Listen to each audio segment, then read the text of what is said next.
This is the Expect Miracles podcast. Enjoy the show. Welcome, Expect Miracle listeners, to the first episode of the 2021 calendar year. I'm working hard to bring you as many episodes as I possibly can this year. If you enjoy the podcast, please subscribe and leave us an amazing review. If you know anyone that would be a good guest for the podcast, feel free to message me on Instagram at drkevinpecca or email me at drkevinpecca@gmail.com.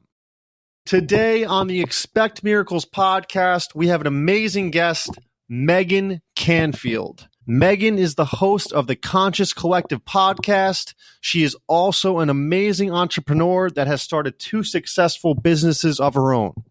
What I love most about Meigan is that she trusts her gut instinct with everything that she does and just goes for whatever she wants without any hesitation.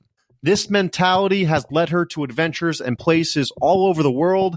She has met some amazing people along the way, and I truly love her story. When you speak with Meigan, it reminds you of what it feels like to be alive and free and to chase your dream, and really just to do whatever the hell it is you want to do in this life. I'm not really sure how our paths crossed, but I'm very glad they did, and I really enjoyed this episode. Please welcome Meigan Canfield. Today on the Expect Miracles podcast, please welcome Meigan Canfield out of Maui, Hawaii right now. She is the host of the Collective Conscious podcast. Very excited to have her on. She's doing amazing things right now. And Meigan, thank you so much for joining us. How are you today? I'm doing amazing, Kevin. Thank you so much for that beautiful intro and having me on your great podcast. I'm so excited. Absolutely. So I had such a blast on your podcast, and I'm very excited to have you on my show here because I've been following you on Instagram, and your story is amazing. You're doing some amazing work, and I felt like everything you're doing fit the vibe of the podcast. So thank you so much for sitting down and taking the time to be with us here. Of course. Oh my gosh. Yeah. It's so funny. I'm so grateful to be on your podcast after you coming on mine. It's so fun. So Meigan, I usually like to start with, where are you from originally? Where did this road begin for you? Whoa. I love that question. Okay. Well, I was born in California. Nice. What part? Northern California, Walnut Creek. All right. Wait, Walnut Creek? Walnut Creek. Yeah. No way. So the doctor that saved my life is from Walnut Creek. What? Yeah. That doctor that you talked about on my podcast? I love that. And I know it's not like a big town, right? Oh my gosh, no. Do you know what hospital was? Or was it a hospital? I can't remember. I mean, this is such a common last name, but do you know the Hall family? No. Okay. Same town. Whoa, though, the synchronicity. I love that. And the only reason I know that town is because he's told me all about it. So it's a beautiful town. Wow. That's so cool. I love that. Yeah. Well, I only spent 7 years of my life there. So I'm not super even familiar with it, but that's where my life began. You got some good roots there. Yep. I got some good roots and good energy there. Then we moved to Georgia for 2 years. Also kind of just like a blurry phase in my life. And then we moved to Breckenridge, Colorado. Do you know about Breckenridge? Oh, very cool. I've been to Breckenridge one time and it was beautiful. It's beautiful. Yes. It was a very beautiful childhood. That's where I grew up. So I was 9 when we moved there. Spent my whole life there until I moved to Maui, actually. So yeah, it was kind of like a dream of a childhood. You know, it was kind of one of those childhoods that like people don't get. Breckenridge is kind of like a magical place. Like it's very beautiful. It's a snow globe. Yeah, it's like straight out of a Hallmark Christmas movie. That's what you feel like. Absolutely. Yeah, totally. And it's just like, you know, I'm so grateful to have been so closely connected to nature there and the community there. Like it was just I have just so much gratitude for my life, my early years in life. And yeah, I grew up in a pretty health conscious family. I'm really grateful for that as well. My mom was really health conscious. My grandma was extremely health conscious. Glad for that because those are the roots that helped me kind of come into who I am now, you know? Absolutely. Yeah. So I grew up in Breck. By the time high school was over, I really didn't want to go to college. Like I just remember thinking it just was not something that felt in alignment with my soul, but I didn't understand it.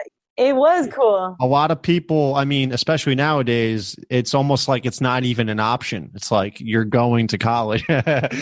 But I think that was, even though looking back on it now, I realize that it was not in alignment. That was totally my thought process. And so I did actually end up going to school. Okay. Yeah, I did go to school, but I remember feeling like I want to travel. That's like all I want to do is I just want to travel. And it's just so interesting, looking back on these things, like my soul knew, it knew what it wanted to do. And I just didn't listen. Like exactly like you said, I thought, this is just what people do, Meigan, like suck it up. You're going to be fine, And I went to school. Locally or far away? It was in Boulder. So locally to Colorado, but not super local, Yeah. It was like another beautiful experience. There was nothing horrible that happened. Like it wasn't traumatizing or anything. It just never filled my soul. It did not, I was not meant to go to college. Yeah. So I ended up studying psychology and photography, and psychology was great. Loved learning about it. But honestly, when I graduated, I just didn't feel like I was mature enough. Or I guess I just again, I knew that I wasn't committed enough to actually go to school any longer and do anything with it, Yeah. And I was always considered the quote artist of the family. Like I would call myself kind of the black sheep of the family. Like I thought differently than them. I just perceived life differently than them, still do. Yeah. I feel differently about life, I would say. And so I was kind of funneled into being like the artist of the family, like that was my label. That's who I thought I was. And so I ended up studying photography as well in college. And that was amazing too. And then I remember leaving college and being like, well, now what? So you graduated. So I graduated. I actually graduated, went to school for 4.5 years. So was it tough to get through that 4.5 years? Was it like gut wrenching, or did you have fun as well? It would be stupid to say that I didn't have fun. Like I had fun. It just wasn't, there are times in my life, like I would call high school one of these times. And then right now, one of these times where I just felt so in alignment. Like I was exactly where I needed to be in life. I had the best friends I could ever imagine, the community I need, like the support I need. Like everything's in alignment, and college wasn't that. It wasn't horrible. It wasn't traumatizing, but it was not. I just remember the whole time being like, it just doesn't feel right. And I need to be somewhere else. Like I need to be home. I'm homesick, or I need to be traveling or whatever. And I just wasn't listening to that inner king, But I do believe that the way the universe works is, you can make decisions that are potentially out of alignment with your soul, and the universe will work with you to help you get back on track, So I think that that's exactly what happened. I studied photography, and then I left college and thought, gee, now what? And realized that wedding photography was essentially the only way I could personally imagine like actually making a livable income after college. So I got some jobs doing photography, and I started my own wedding photography business. And to be totally honest, I loved it. Like Nice. I loved wedding photography about 7 years ago. And I think what it really taught me was that I could be a business owner. It was possible for me to actually own and run a business, and for people to depend on me and rely on me, and to have those responsibilities. And I also think that it taught me how good I am with people. And it was really a beautiful experience. I would say that I have a personality that works extremely well as a wedding photographer. Very sociable. And so it was a great job for me. But at some point down the line, I started feeling over it again. And I think it had so much to do with... Start getting that feeling back again. Yeah, I started to get the feeling. I was like, what am I doing? Like, why does this feel out of alignment? And so I started traveling. People wanted me to do from stage one. And so there are these things called mud season in Breckenridge. And it's basically like early spring and late fall, like when the snow's coming or leaving and everything's just muddy. No one is in town, like no businesses are thriving. So everyone leaves and takes off work. And so I started traveling for 2 months at a time. That's a nice chunk. Yeah. Yeah. And it's so interesting. People would be like, I was solo traveling across the world by myself, and my friends and my family, they're like, what? Like, what are you thinking? But I just knew. And to be honest, I'm kind of I'm a fearful person. I don't want to say I am a fearful person. I've always struggled with dealing with a lot of fear. I think of the worst possible outcome. Like that's like my shadow work that I'm getting over in this life. And for whatever reason, traveling alone across the world for 2 months at a time and like sleeping on an oyster farm didn't scare me at all. And I think it's because it was like, I needed to do that. I needed to go travel. Where did you go? So the first place I went was Europe. I worked on an organic saffron farm. Nice. Yeah, that was life-changing for me, really life-changing. Tough at times, but And where in Europe were you?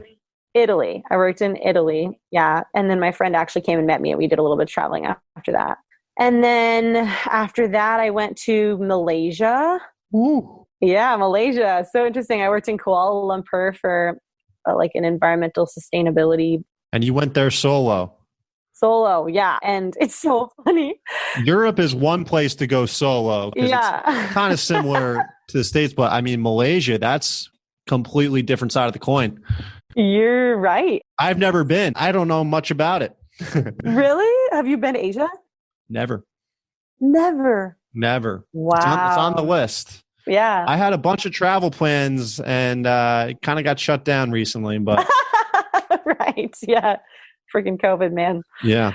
Well, you should go to Asia if we hope. Well, we will. We will be able to go to Asia. I was going to say if we can ever go again. But. Yeah. And yeah, I realized after the fact that I was staying in like the scariest place of town. Like I had no idea when I was there. And then I found out later that it was like the most dangerous part of the city that I was staying in. And I was like, what? Did you ever at all feel like threatened in that area or no? Never. I would walk to the big city every day. It was like a 30-minute walk to like the town center from the hood. Mm-hmm.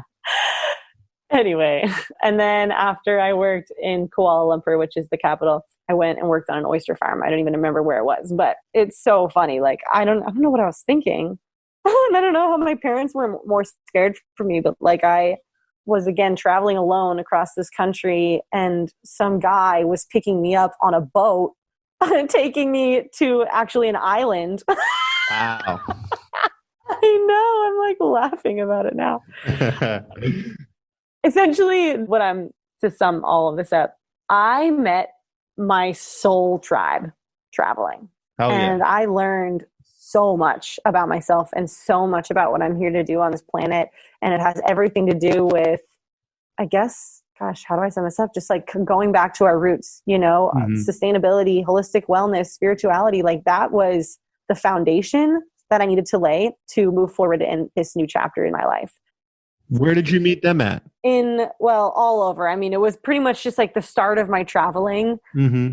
When I began traveling, I started meeting people who were on my same wavelength, I would say, people who were open to exploring, who were interested in learning about themselves. And there was kind of just this like, general vibe having to do with spirituality and being open to this whole new experience. I don't know if I can explain that very well, but people are you meet people who are very similar to you when you start to travel. Absolutely. The truth is they weren't similar to me. They were my expanders. I mean, they were people that I really needed to learn from. So I learned a lot about what I was passionate about. So I went home and I actually got really sick. Did you really? After your travels? Yeah, I'm always trying to figure out this is like a complicated long story, but I got a staph infection. So when I was in Malaysia staying on the oyster farm, there was this, I don't know, I forget what it's called, but there's a name for it. It's like a river that goes in and out from the ocean. And we were staying on the river and there was apparently crocodiles in there and we were like swimming in it. Oh my gosh. I know, it's so funny looking back on all this stuff, but I ended up getting a staph infection. And I remember I didn't know much about the Western medicine world. I was so unaware of holistic wellness and like toxicity. And I just wasn't in that mental space yet. So I ended up going to the doctor and they thought I had scabies and they gave me this like super toxic, do you know what scabies is? It's those little bugs that bite you, right? It's like the grossest thing you could ever imagine. It's essentially lice, like mites that live under your skin and they crawl under your skin and build these little tunnels and make babies under your skin.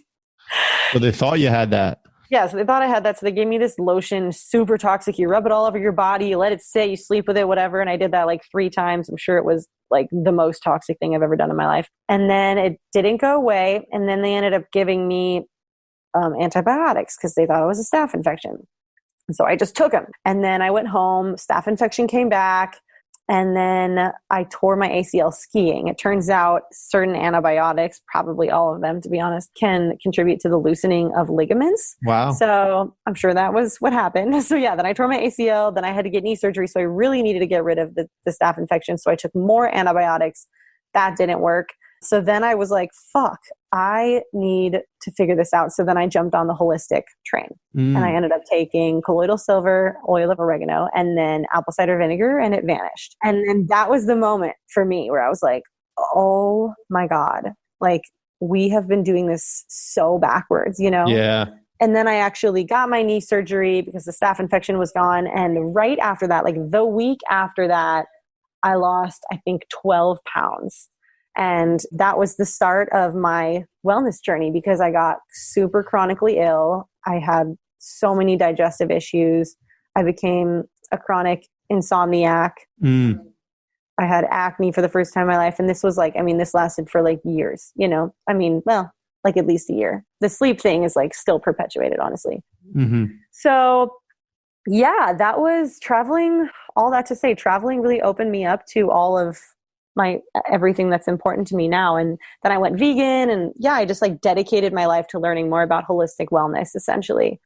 And that is, I think, what opened up the channel to Maui. Like I was just following some girls from Hawaii, and I felt so called to all of it. I don't even know how to describe it. Like it was just the biggest calling I've ever experienced in my life is like, come to Maui. And obviously still doing photography at the time. So I remember emailing a bunch of coordinators and photographers because I was like, well, I got to start my business, I guess, elsewhere. You know, I have to move my business. I don't have anything else. So I emailed a bunch of photographers and coordinators and wedding professionals from Kauai, Oahu, and Maui. And I just remember almost every, not every one of them, but no one got back to me from Oahu or Kauai, but so many people in Maui, even photographers, like my technical competition, you know, were like, oh my gosh, like, please welcome. We'll go to coffee. I'll help you out. And I was just like, I guess that's my place. That sounds nice. Yeah. That's it.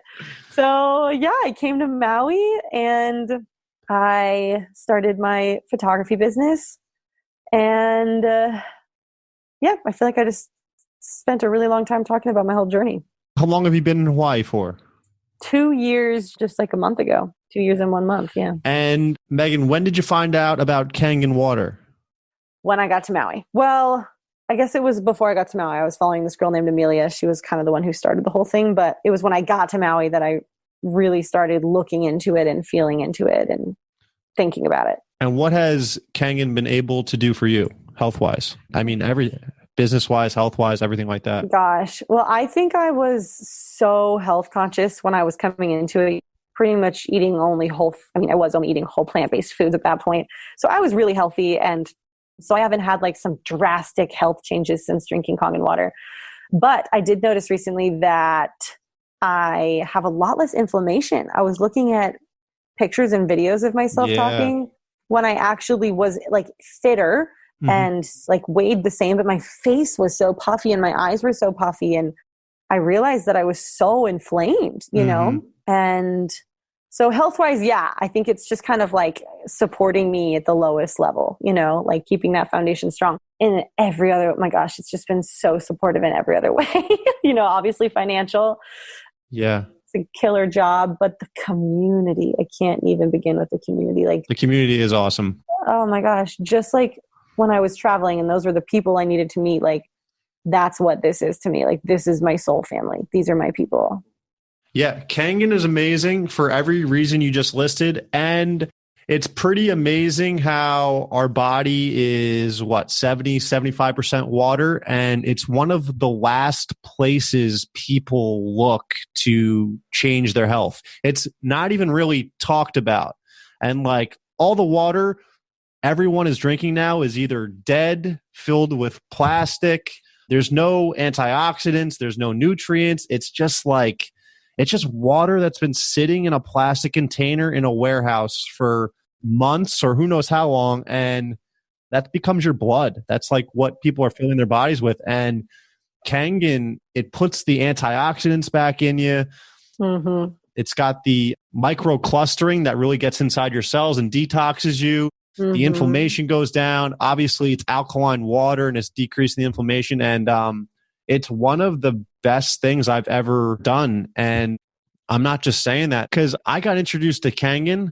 Like I was in California and my friend in chiropractic school, well, quote unquote friend, we'll call him. And he's like, I'm going on this boat with all these doctors. You want to come? And I was like, all right. He's like, I'm going on this yacht. I was like, okay. And I went on the yacht and they're dishing out all this water and it tastes so good.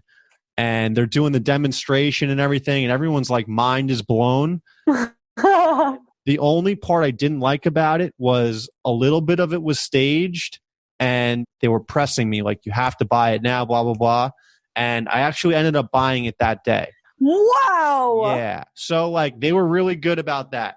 Wow. But thank God it's a good product because if it wasn't a good product, it can be a lot of money. And I would have been pissed that I spent that money. Totally. That was 5 years ago, 5 or 6 years ago now. I still use the same machine. It's the best investment I've ever made in my health because I mean, the water machine lasts forever. You just got to make sure you clean it and take care of it and then you're set. But it's that water is truly life-changing. God, it really is. It's amazing the people you meet too. I mean, like all you have to do is really give the water away and let people drink it. And then most likely it causes stirs up people's mind like, oh my God, what have I been drinking all these years? This water is the best. And it becomes a really great community and it even helps you out financially. And it's amazing. Gosh, and it just makes so much sense. Like I was only learning this recently that, you can write off everything for taxes as well. It's like the machine, it literally is, you pay for the machine because you're saving so much money on taxes. It's like there's absolutely no reason not to own a Kangen water machine. Absolutely. Absolutely. I think it's important that you buy it from somebody that you trust and because you are going to have questions along the way. And True. Like the person I bought it from was not a good person. I learned that out the hard way. Oh, but no. The person that brought him in was a very good person. And so like I skip him and I go up. Yeah. So I ask her all the questions and it's been 5 years. I still text her any questions I have and she always gets back to me. So the only thing with Kangen machine is if you're interested in buying it, buy it from someone you like and you trust and just take care of the machine and drink the water and your health will drastically change. Oh, so true. I'm interested personally as far as your health when you started drinking it.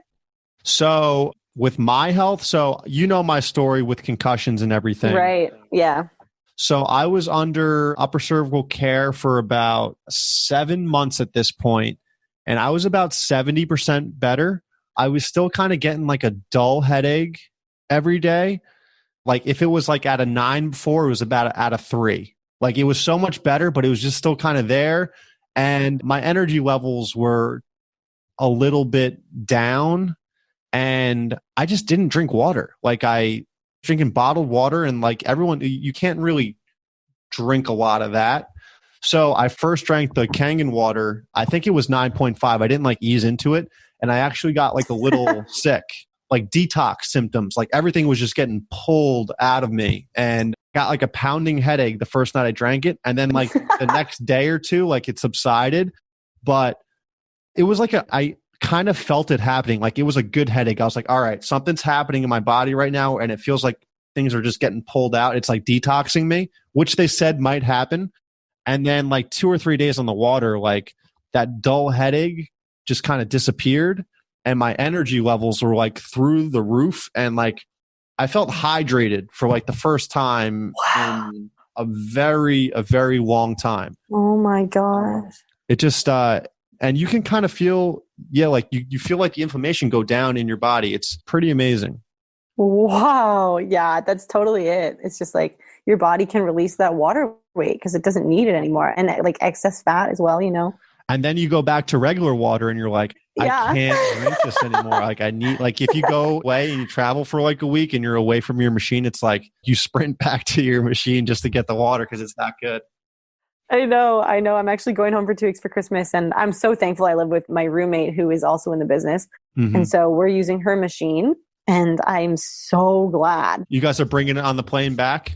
Well, she brought hers back and I actually left mine back in Colorado. Okay. So I'm actually using it as a loaner right now, which is huge. That's very good. Yeah. Yeah. But when I go back home, we're going to plug it in and I'm just like, what would I do? Like, I can't drink normal water. You're such a water snob when you become a Kangen water drinker. You actually get to really taste how bad the bottled water is. Like you can taste the plastic and it just kind of sits in your stomach, the regular water. It doesn't go anywhere. The Kangen, like it sits there for a second and then it just goes out to all your cells and you feel it.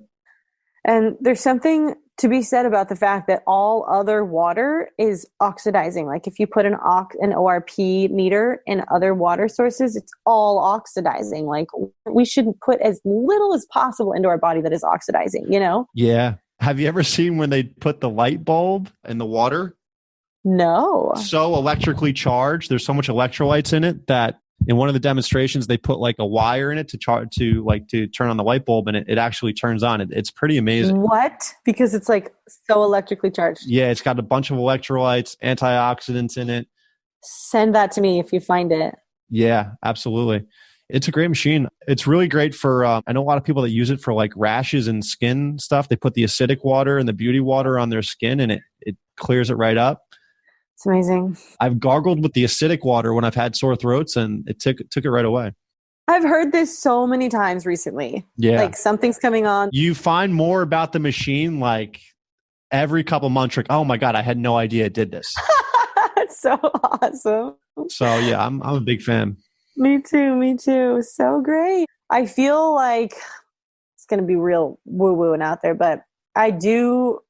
Basically, my take on what's happening in the world right now is it's the Great Awakening. Like we're in the Great Awakening, some form of it. I don't know if it's biblical. I really don't know. It's something, right? And I think that this water plays a huge part in it. I mean, I think that our lifestyles in general play a huge part in it. Like basically, I feel like treat our bodies. It's almost like the more access we have to our souls and like higher consciousness and higher dimensions. So absolutely. I don't know. Once you start drinking this water, it's all of a sudden like you tap in to this new realm that was not available to you before because you were poisoning your body. And all of a sudden, when you're not poisoning your body, you become aware of what's going on in the world around you and the truth of the matter. I'm telling you, yeah. Nobody, but it just kind of baffles me how you have so many people just talking about food, which is obviously it's a huge component to our health, but right. You don't hear a lot of people addressing the water aspect and the toxic chemicals people are putting in their bodies through the water. I'm telling you, that's like one of the first places we should start looking. I know. It's unbelievable that it's taken this long. And Meigan, so how has Maui been for you? Like, what's it like living in Hawaii? Because I've actually never been. I'm actually going next summer. You are? Yeah. Oh my gosh. Well, we can hang out. Absolutely. It's unbelievable. I mean, I don't really want to live anywhere else like ever at this point. I mean, life changes, you know, I'm open to whatever happens. But so yeah, you know that I was living in Breckenridge, which is essentially Maui, but a different climate. You know, it is the same level of nature enthusiasts, same type of community. But the biggest difference I experience is in Breckenridge, you can't really be in nature. Like you can be on nature, you know, but it's very masculine there. It's very rocky. It's very hard and sharp. It's not, I don't know. It's kind of, you know, it's kind of distant. That's how it feels. And in Maui, you are like one with nature. Like you are like in the water, swimming in the ocean, like eating the fruit in the rain, like digging your toes in the sand. Like you are one with nature. And I feel like living in Maui has been a huge part in kind of like an awakening process for me because of that. Like Maui is supposed to be a vortex. Like Haleakala, this is what I've heard. Haleakala is the heart chakra of the planet. I have no idea what that means, to be honest, but I do believe that there are some energetics at play in Maui that aren't at play anywhere else in the world. That's what everybody says. Like, it's just like, just the energy coming out of the earth over there is just unmatched anywhere else. That's totally it. Like you come here and you learn things that you never thought you would learn. And you just, again, same with Kangen water, you're tapped in further, you know, the more you do to just like be part of this planet and like be well and healthy, like the more tapped in you are to the spiritual realm. Absolutely. And so what do you hope to accomplish or just be like in the next couple of years? Where do you see your life going with Kangen and Maui and everything else you're doing? Well, I definitely feel like I'm going to need to travel again soon. Mm-hmm. I feel that calling. I feel the calling. I don't know exactly where yet, but I know that I have to do something elsewhere in the world. Again, we'll see where that leads me. But I definitely have a plan to have a very profitable Kangen business within the next couple of years. And honestly, I have kind of a life goal. I don't even know if this is possible, but I'm just going to go for it, of giving away 50% of what I have, whether that's of my income or I'm still kind of mulling through it. But I've been giving money to Charity Water. Do you know about Charity Water? No. Okay, wow. Charity's the best charity out there. I love their whole story. I love the person who created it. And actually years ago, like years and years and years ago, I donated my birthday to Charity Water. Basically, they like allow you to donate your birthday to them. So you'll be like, hey, friends, family, I don't really need any other material items in my life. Just donate money to this fund and it's going to go help people. I've seen people do that. Yeah. Yeah. So I did that a long time ago. And just recently I was thinking like, man, I really want to give back more. And then I thought of Charity Water. And so my goal, this is kind of new, but like my goal over the next few years is to like really to make enough to sustain myself that I can actually just give about 50 to Charity Water. What is Charity Water? What are they doing? They're essentially going into different parts of the world and building systems for clean water supply for people who don't have access to clean water. Yeah. That's huge. It's incredible. Like, did you know that there was maybe it's millions. It's millions. I think it's like 180 million or something people on the planet without access to clean water. That's so sad. Something you don't even think about in America. I know. So yeah, I guess next couple of years I'll be wanting to do that and just like redistribute the wealth a little bit more and obviously keep sharing the dopest water on the planet. And hopefully at that time, we're a little more aware of what's happening in our government and what's happening on this planet. And, you know, we can all move forward in like peace and like honesty and love. And yeah, hopefully we're on track to. Is Hawaii pretty locked down right now? Yeah, it was pretty locked down for a while. Like you couldn't come unless you quarantined for 2 weeks. So it was actually kind of rad. We had everything to ourselves for like months, you know. Now it's just like they're kind of heavy on the mandates. Like people are getting arrested on the beaches for not wearing masks when they're by themselves. I think they may have retracted it. I only heard this yesterday, but you did. Yeah. Yeah, that's great. Well, yeah, same with California. Like you can't really go outside with their like it's like $100 fine, maybe even more at this point. You cannot go outside. You mean without a mask? They put a curfew 10 p.m. Like you have to be inside because Corona comes out at 10:01. And I love it's it. just like it's like shit that just is like it's like what are we talking about? It's been almost a year now. We're in the same boat we were in when this first started, and you shut down the country for 6 months before that. It didn't help. So it's like, what are we doing? I don't know, man. I know. And people are like, you know, so many people still think that there's a dangerous virus and that we just have to comply and that that's going to help solve the problem. And I'm just like, I don't know what else to do. This dangerous virus that 99.5% of people are surviving from. And yeah. There are people getting sick, which sucks and it's not fun. But on the other flip side of that, you're ruining people's livelihoods, lives, children, families. So much collateral damage. Yeah. Yeah. And Hawaii depends on that tourism too. So they're probably hurting a lot too. So a lot of small businesses are shutting down. I really think that in the next couple of years, we're going to see a lot of upgrades. Like I think a lot is going to come out. Yeah. What do you think? What do you think is going to happen in the next couple of years? I think people are going to start to just revolt and like stop complying because every couple months it just gets more ridiculous and they take more freedoms away. And the more you get people to turn off their TV and see what's going on, like there's some people that are doing some amazing things of shedding good out of this. And like I saw this video of a guy in New Jersey, because if you're a gym owner right now, it's like almost impossible to thrive. Did you see that video? I did. Very cool. Like, I want that guy on my team. Like, it looks like he blacked out all his gym windows and he put like, no government authorized official is allowed beyond this point without a warrant. And if you have any questions, please call me. I'll meet you right outside these doors. And then like you open the gym door and everybody's in there working out without a mask. And I was like, that's fucking awesome. So awesome. And it's got to be exhausting, for people that think that every single person around them is contaminated and contagious and they can die at any moment. Like, some people think when they walk outside, they're going to drop dead or something. I don't get it. I know. You're right. Yeah. And people will verbally attack you, or I'm sure it's even gotten physical at some point with somebody's wearing a mask and the other person isn't. Yeah, totally. It's nuts, the divide. I've had people tell me that I mean, this is only really recent kind of, but that I should die, that I'm like so selfish and I don't deserve to be alive. And I'm like, wow, that's nuts. And just keep breathing in your own contamination 24 hours a day with your mask on. Like, it's not. And like, if you think about the actual like biological makeup of a virus, like, it's penetrating that stupid mask. The virus is so small, it's like it's getting through that little mask. It's not really helping anything.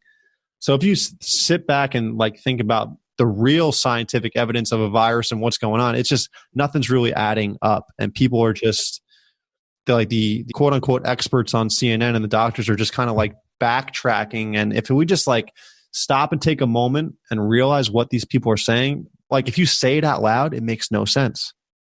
It just doesn't make any sense. Like, it's going to a restaurant inside. None of it. Yeah. In a tent.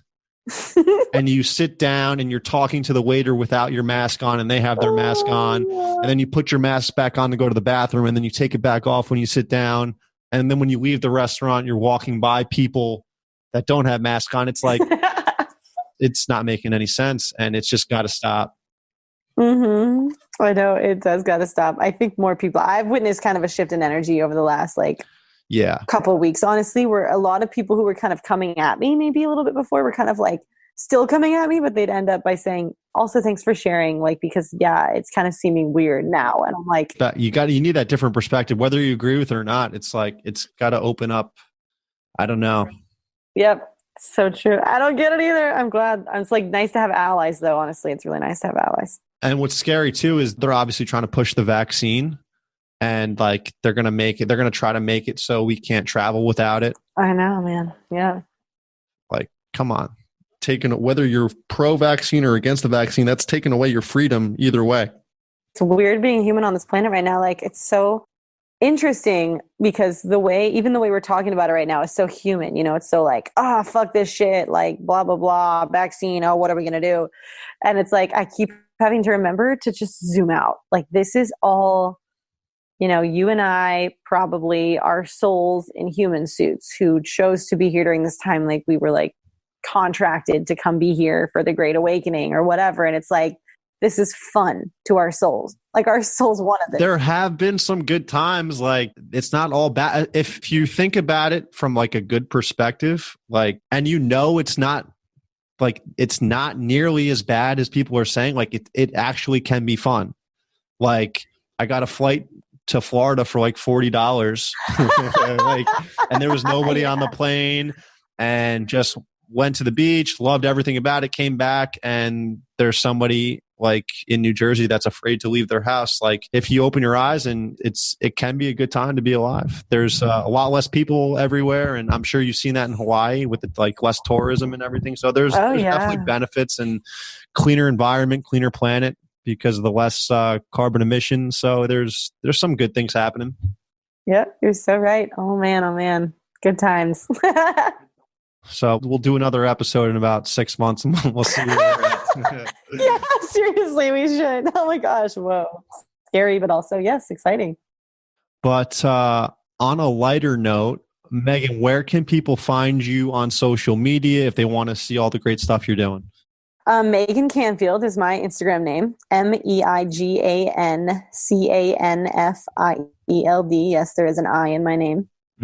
That will throw you off, actually. That will throw you off for sure. MEIGAN. And yeah, Conscious Collective podcast. I think you have to search for it as Conscious Collective. You can't search the Conscious Collective because then you'll find a bunch of other people, but it's technically called the Conscious Collective.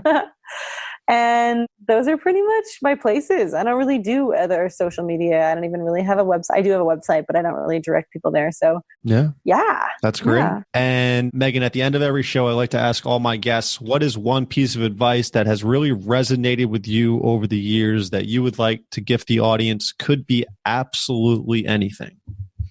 I would say the thing that always takes me out of whatever kind of stress or anxiety or worry that I'm in is kind of what I just said, like zoom out. Like, what is the reality of the situation? The reality of the situation is not that you've lost your job or that there's like sick people around you or that you don't have money. Like, the reality of the situation is either you're in a soul in a human suit on probably a flying rock in the middle of outer space. Like, how lucky are you, to have this experience? And the more you can go back to that, the more impossible it becomes to actually experience anything negative in this life. Like, it is just a blessing. I love that. Thank you. Yeah, there's been a couple good outer space shows on Netflix. You ever see Away?